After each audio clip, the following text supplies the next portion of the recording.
Bienvenidos a Observatorio Cotidiano. El día de hoy vamos a hablar de México en este 2018 y como dice el subtítulo de estos dos importantes tomos que hemos editado el Instituto de Investigaciones Jurídicas, el ICID y también el Colegio de México, sobre la responsabilidad del porvenir. Arturo Oropeza, tú eres uno de los tres coordinadores de la obra y te quiero preguntar cuál es el sentido de esta obra, por qué vale la pena mirarla no como un producto editorial más de los muchos que venturosamente editan las instituciones académicas y en este caso también las instituciones empresariales, sino como una obra que quiere decirnos algo de nuestro presente y quiere advertirnos algo de nuestro futuro. Fíjate, Pedro, que bueno, esta coordinación que llevamos contigo y con José Romero, el fondo de todo esto va muy en relación a una pregunta que también se hace un poco en ese sentido, ¿no? O sea, el país está sobrediagnosticado. Y a veces nos quejamos de que hay demasiado diagnóstico en la problemática del país y lo que no tenemos son resultados, lo cual es parcialmente cierto. Entonces va en ese sentido la obra. La verdad es de que en este país que está cambiando, pero en el mundo también que está cambiando, esta obra se instala en los nuevos paradigmas y en las nuevas fronteras de los nuevos desarrollos económicos, de una revisión política, de la nueva planteamiento social y sobre todo también en el planteamiento internacional. Entonces, ¿qué pretende esta obra para diferenciarse de otras obras que le han antecedido o que también están aportando su visión para en este momento histórico de salida del país, porque estamos viviendo un año muy importante? 2018 nos parece que además de su importancia política tiene una importancia histórica. El diagnóstico de los libros borda hacia generar una nueva línea de estrategia integral de desarrollo para relanzar al país. Entonces, ¿cuáles serían sus factores de diferenciación? Pues que parte de diagnósticos diferentes, asume posiciones diferentes y genera respuestas diferentes. En eso, entonces, en esa medida, cuando se dice, pues está sobrediagnosticado el país, me parece que no necesariamente, es decir, depende de porque las visiones son diferentes y las soluciones son diferentes y hoy creo que eso es lo importante que estamos viviendo. Hoy lo que estamos viviendo es, además del enfrentamiento político, es cómo relanzamos el país. Entonces, en esa medida, esta obra de 40 colegas en 4 líneas, lo que estamos intentando todos juntos es generar, sí hay otras líneas, hay otras posibilidades y el país puede ir por otros rumbos. A ver, te interrumpo para una cuestión que dejé ahí colgando en el asunto y que simplemente quiero que subrayes la importancia de que las instituciones coeditoras son 2 instituciones académicas y una tercera que no la es. El IDIC no es una institución académica. ¿Por qué es así y por qué es relevante que haya también esta mirada desde el mundo del sector privado? El IDIC es un think tank compuesto por el sector privado y por el sector académico en una alianza que se está haciendo costumbre en el mundo, ¿no? Sobre todo en el mundo asiático, también en el mundo occidental, de sumar el talento del sector privado, del sector gobierno incluso, y del sector académico en una suma teológica para buscar desarrollo, ¿no? Que es el mayor reto hoy de los países. Entonces, creo que el desarrollo y el conocimiento de camarillas, con el cual concluyó el siglo XX, ¿no? de claustros, claro, que también fue de disciplinas cerradas, grupos muy autorreferentes. Exactamente, se agotó. Okay. Y entonces el IDIC nace con una visión multidisciplinaria e interinstitucional. De hecho, los libros, por ejemplo, te dije son 40 autores y 30 instituciones. Y 30 instituciones de diferentes lugares, todas nacionales, salvo Colombia, que es la de Claudio Lomnitz, que él está dando clases allá, pero la mayoría de las instituciones son de aquí. Son instituciones mexicanas que nos dicen, están proponiendo o ofreciendo un diagnóstico complementario y en ese sentido distinto a otros diagnósticos que ya están Correcto. Sobre la mesa. A ver, ¿en dónde estarían 2 o 3 apuntes que distingan a estos diagnósticos de los diagnósticos, digámoslo así, consolidados? Bueno, desde el origen de lo que estamos hablando, vendría su primer punto de diferencia, que es que presenta y asume un planteamiento integral. ¿Sí? Por eso estos 4 ejes. Exactamente, 5 yo diría, porque estamos también proponiendo el relanzamiento de un proyecto de nación para México, que es un tema muy importante para nosotros. Eso has insistido mucho, la ausencia hoy no de un hay. proyecto nacional. Lo teníamos, y como Claudio lo resume muy bien en su libro, pues se fue quedando en el camino, ¿no? Al finales del siglo XX se fue agotando, se fue rompiendo, y en esta euforia de las nuevas escuelas de finales del siglo pasado, pues muchas de las cosas que se quedaron en el camino fueron las partes axiológicas de las sociedades con las cuales transcurrió, que es uno de los problemas O sea, hoy las actuales. identidades de valores Así que le es. dan cohesión a una sociedad determinada en un momento histórico. Entonces es el valor, una visión integral, ¿no? Y además partiendo de la base de que no nada más es como una ocurrencia, sino que es parte de la solución. Si la solución no es integral, no va a ser posible llegar a ella. ¿Tú crees que existen condiciones para que los actores que toman las decisiones puedan actuar, digamos, con esta integralidad en su quehacer? Porque a veces da la impresión de que tienen como acciones y agendas sumamente segmentadas y además, pues genuinamente en una democracia encontradas y en permanente conflicto. Yo creo que totalmente, ¿eh? ¿Y por qué creo que totalmente está el piso para relanzar un proyecto de nación? Por el hartazgo. O sea, el hartazgo se ha generalizado, incluso ha permeado las clases económicas. Hoy hay hartazgo en las clases acomodadas, hay hartazgo en las clases pobres. Entonces, ese hartazgo te da a ti un piso social que te permite repensar el futuro y repensar el porvenir. Es un momento de hacerlo. Creo que cualquiera de las fuerzas políticas que hoy están trabajando por suceder el mando político en el país debería ser un punto de partida para todas ellas y repensar cómo hacemos un nuevo pacto en un mundo que está corriendo muy fuertemente afuera y que no nos damos cuenta, ¿no? Conjugaste de una manera muy interesante el verbo. Dices, deberían estar en eso. Pues yo tengo la impresión de que no están, Arturo. Tengo la impresión de que este debate, esta discusión está más en el sector, permíteme decirlo así, social, académico, en este caso también empresarial, y no está tanto, al menos en lo que vemos en las notas de prensa, en el debate político. Yo no veo que estén discutiendo en términos de proyecto de nación. En serio, las distintas alternativas políticas. ¿Qué dirías de esto? Que la academia tiene su responsabilidad y no puede renunciar a este momento de agotamiento político que vive el país, porque precisamente vivimos un declinamiento, una especie de decadencia política que en sus inconsistencias se ha venido empobreciendo. Entonces, si bien lo que vemos y leemos en el periódico, tienes toda la razón, no nos permitiría vislumbrar que pudiera ser el momento, a lo mejor es precisamente por la radicalización de esas inconsistencias que el que haya académicamente propuestas sostenidas, fundadas, trabajadas, analizadas, ¿sí?, con detalle, pueden ser la alternativa que hoy la clase política, en este momento de competencia y de urgencia en algunos casos, que vale la pena ya decir, podría entender que la sobrevivencia no del Estado, sino de la propia clase política, pasa por la sustentabilidad de este país. Por de un proyecto. Entonces, yo ya entendería, y por eso el frente, ¿no? Un poco la relación del frente nace como la sobrevivencia de una clase política frente a un hartazgo y una crisis. Te hago una pregunta, no quiero estigmatizar ni descalificar opciones políticas, pero para cerrar el bloque me parece interesante escuchar tu opinión. Se habla, bueno, sabemos que hay sobre la mesa más de 3 alternativas, pero 3 con mayor fuerza. Se dice que una de ellas mira hacia el pasado, que sí tiene proyecto del país, pero que su proyecto del país es un proyecto que ya pasó y al cual no podremos regresar en el mundo actual.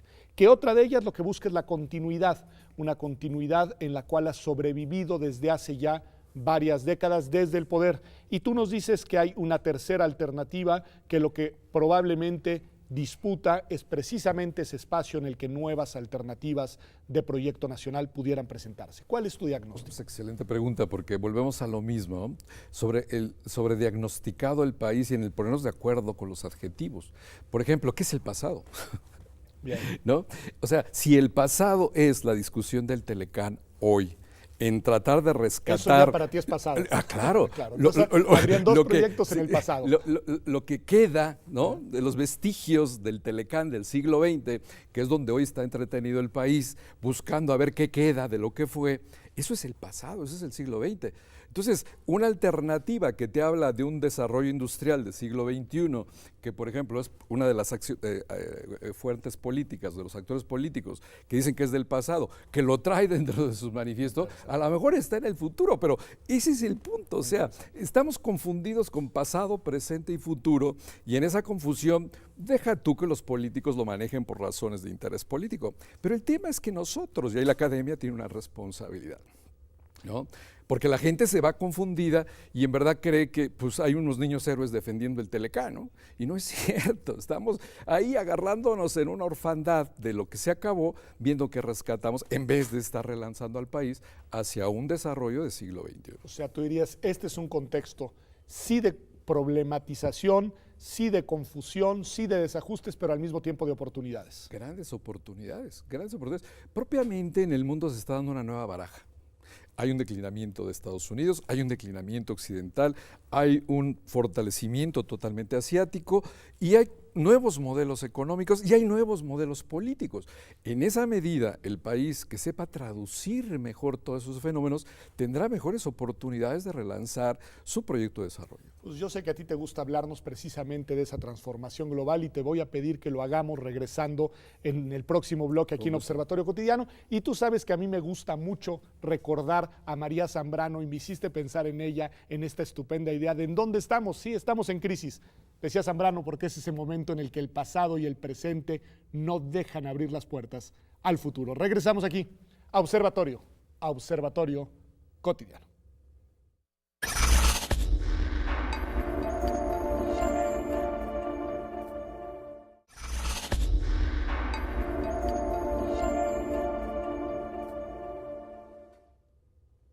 Pues ya estamos aquí de vuelta en Observatorio Cotidiano. Estoy platicando con Arturo Oropeza a propósito de esta importante obra que se ha editado hace algunos días y que se está presentando en estas semanas sobre el momento que vive no solo México.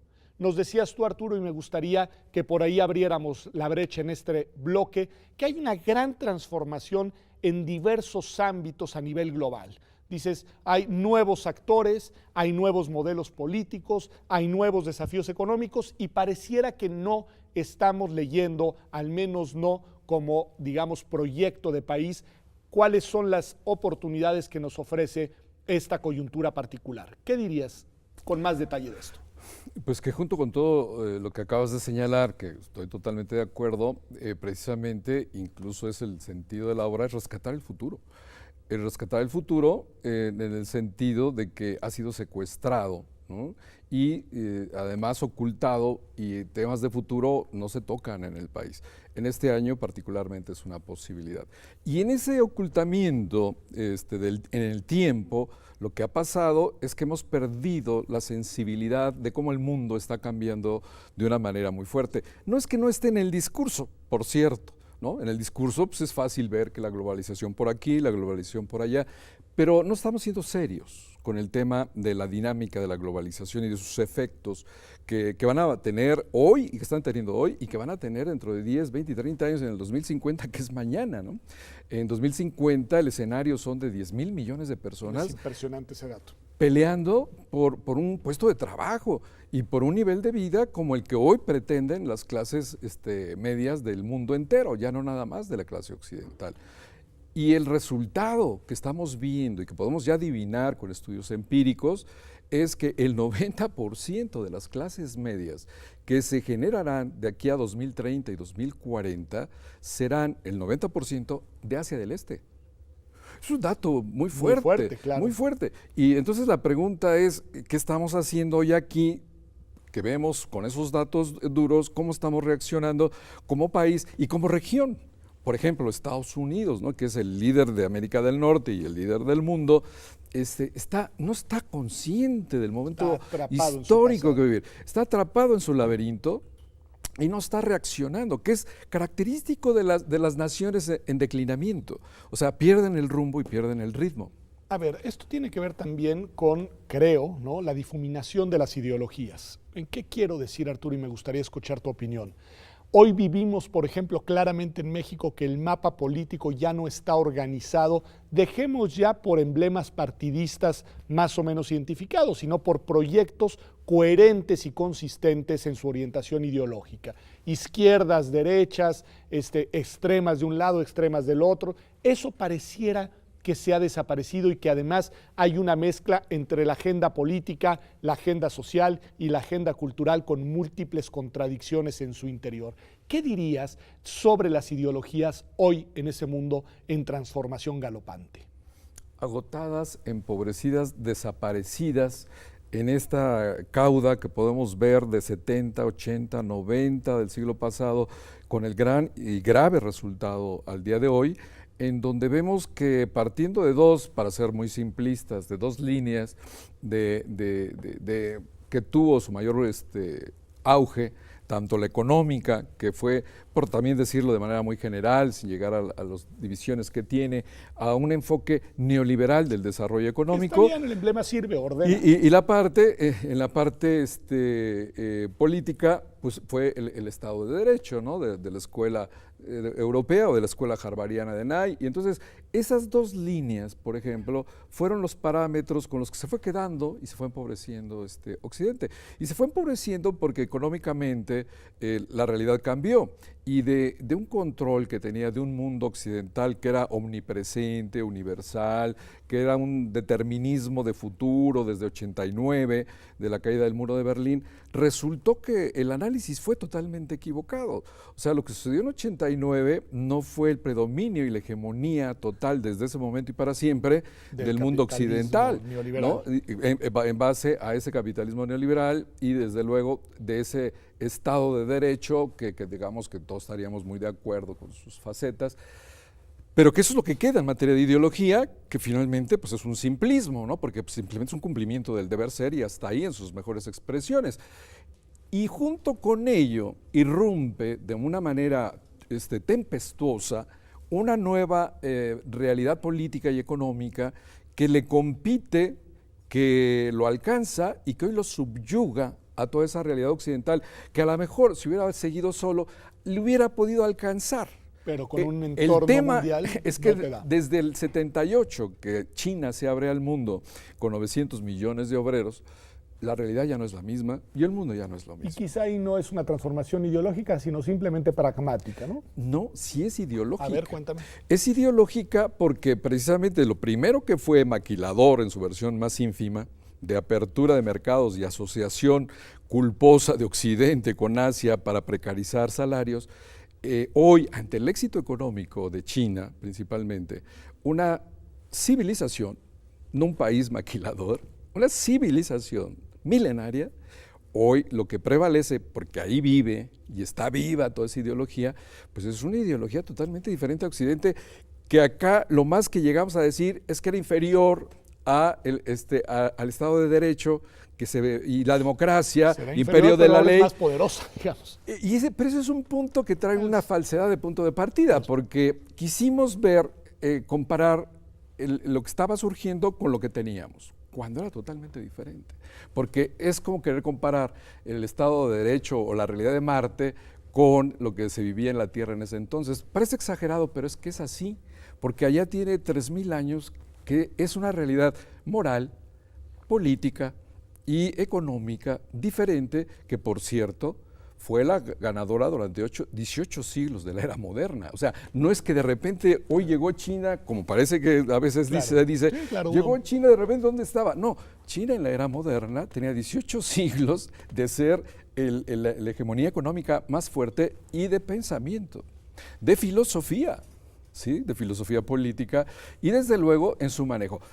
¿Qué es diferente? Es diferente. ¿Qué es mejor o peor? Yo no llegaría ahorita a ese momento. El tema es que primero conozcámosla y luego respetémosla y luego vemos cómo hacemos para competir con ella, porque al final de cuentas, iniciando la pregunta, es cómo competimos con ella. Y si no la conocemos, si no la sabemos identificar y simplemente la descalificamos o la despreciamos, lo que ha resultado es que creemos que era primero un tema de maquilas, luego de manufacturas, y hoy lo que estamos viendo es que es de civilización, porque China lo que nos está poniendo en la mesa con lo que aprobó el domingo pasado, que es la eternización de Xi Jinping, sí, que también también, visto a la luz de la mayoría de los analistas que nos dicen que qué barbaridad, ¿no? Qué desacato a los temas democráticos y que va en contra de la democracia.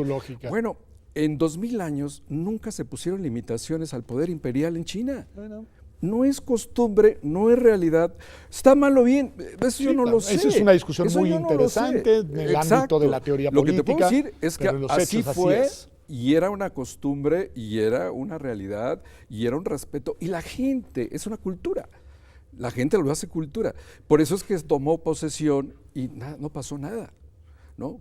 Lo que aquí puede ser un escándalo, allá fue una realidad. Bueno, pero ya en términos de competencia, cuando tú tienes democracias oxidadas, burladas... y además con unas crisis de legitimidad desde muy Estados fuertes, Unidos, ¿no? Por cierto, ¿no? Claro. Que el proceso democrático pues, se ha empobrecido, y ves que hay un fortalecimiento político. Entonces el tema ya no es quién es mejor y quién es peor, sino... ¿Cómo hacemos que lo nuestro? Decías, ¿cómo hacemos para competir? Exactamente. ¿Vamos a competir, Arturo, o nos vamos a terminar subsumiendo? Pues yo creo que estamos en ese punto histórico, porque creo que vivimos un momento histórico de transformación tremenda, que eso es lo que los libros pretenden meterle a la agenda política, ¿no? A los actores políticos, a los candidatos políticos, de que México sea consciente de este momento, porque yo insisto que es de oportunidad. Si lo leemos bien, si sabemos actuar, si nos sabemos conformar respecto a estas nuevas realidades, ¿no? Y podemos reconstruirnos, pues seremos una de las naciones ganadoras, y no cabe duda que México en 20 años podrá ser lo que se dice que puede ser. Puede ser, sí. Fíjate, hay un estudio aquí muy interesante que señala que si simplemente, y no es nuevo, pero vale la pena repetirlo, si tú le bajas a la corrupción, le bajas a la inseguridad y mejoras la eficacia del gasto, el país sube al doble, por lo menos.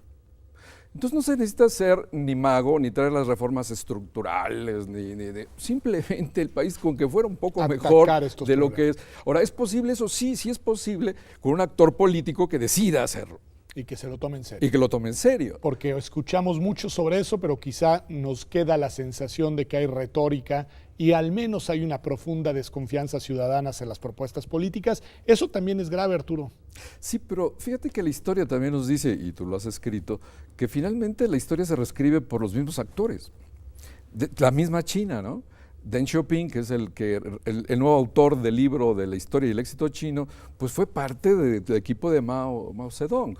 Entonces, aquí lo que tenemos que, en un momento histórico y motivados por este hartazgo y este cansancio que está reventando, alguno de los actores tendrá que tener la sensibilidad, y no porque sea mejor que los otros, pero porque sí la tenga, de relanzar esto, ¿no? Pues me parece magnífica esta conversación, me parece que además le da horizonte al debate público que tenemos en el país, y me parece además una estupenda idea que tenga como sustento estos dos tomos, México 2018, la responsabilidad del porvenir, que ya nos dice mucho su título. Voy a invitar a Arturo Oropeza próximamente, porque no hablamos de Rusia, porque no hablamos de África, porque no hablamos de otras realidades en el mundo que también están cambiando y que también inciden sin duda en nuestra realidad mexicana. Piense usted simple y sencillamente en todo lo que es Sudamérica y todo lo que hay que decir de ella. Esto ha sido Observatorio, Observatorio Cotidiano. Nos vemos aquí como todos los martes en TV UNAM la próxima semana.